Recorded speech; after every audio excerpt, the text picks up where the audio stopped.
I will say I just want to take just the first moment of this morning's share. I think that all of us are in a profound state of shock and overwhelming sadness and grief over the loss of Rabbi Hauer, Zichron Livracha. I'll just mention, and because Baltimore is a community that, people, Baruch Hashem, are interconnected in multiple sub-communities, and people daven at multiple shuls. Rabbi Hauer has been a fixture of this community. I don't even know how many years. Certainly when I came to town 23 years ago, he was someone who was a tremendous chaver and a tremendous source of just inspiration and help. And I think it was amazing. I remember that after my first few interactions with Rabbi Hauer, I always thought that I was losing my hearing. Because Rabbi Hauer always spoke so softly. And it always struck me that a man who could speak in such a soft tone could be such a force. First a force within Baltimore, and then quite literally a force within Klal Yisrael. What Rabbi Hauer, Zecher Tzadik V'Kadosh Livracha, accomplished at the helm of the OU, and the change that people don't even realize, because so much of it was him propelling others forward and encouraging others, being a visionary for others, is something that it's not hyperbole to say that it will reverberate through Klal Yisrael. It will be felt in such a profound way. Klal Yisrael didn't just lose a great man and didn't just lose a great Rav, but lost a manhig.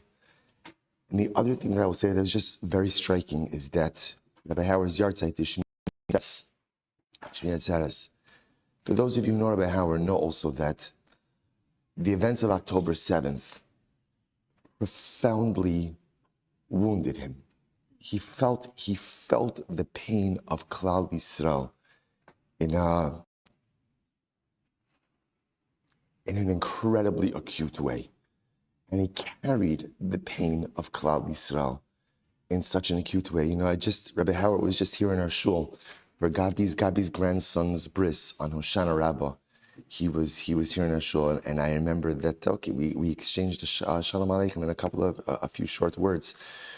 And it's always interesting because, on Hoshana Rabbah, the hostages were released, and there is such, I think for many, a sense of euphoria. But I saw Rabbi Hauer almost like a certain, not reserved kite, but a feeling of like, this is a tremendous simcha, but there's still a lot more. There's still a lot more that has to happen. And he was a man, he was a leader who walked with that responsibility on his shoulders, who carried it. He carried the klal. That's what he did. He carried the klal. And when Klal Yisrael loses someone who carries them, it's like a child, right? A child needs someone. Every child needs someone to pick them up. So what does a child do? Rahman al-Islam. When a child doesn't have a parent to pick them up, the child figures it out. Child always figures it out. But it's so much harder. And when Klal Yisrael loses a leader who helped them, who picked them up, the klal feels it. He carried the klal. And it is a tremendous, overwhelming loss of Klal Yisrael. I can't imagine just the overwhelming nature of the loss for his mishpacha.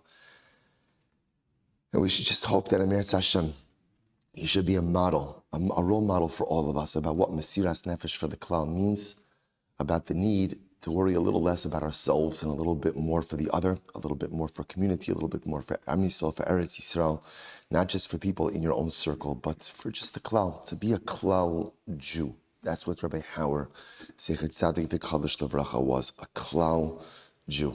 We should be Zocheh Eretz Hashem to try in some small way to emulate his example, and in doing so provide his precious neshama with an aliyah. May he find menucha tachas kanfei hashchina, and may HaKadosh Baruch Hu give his family and his extended family of Klal Yisrael the strength to be able to move forward in these difficult times. Tinishmasa tzrura b'tzar hachayim. We'll say, let's Eretz Hashem, Lulei Sorascha Shashuai, as Avadati Ba'ani. David HaMelech tells us, were it not for the anchor of Torah, were it not for the emotional story, we would be lost, and our suffering would be lost in our sadness. So we take our broken heart, and we come back to Maseches We come back to Meseches Zvachim, Eretz Hashem, and let's begin the new parak, Eretz Hashem, Kol HaPsulin.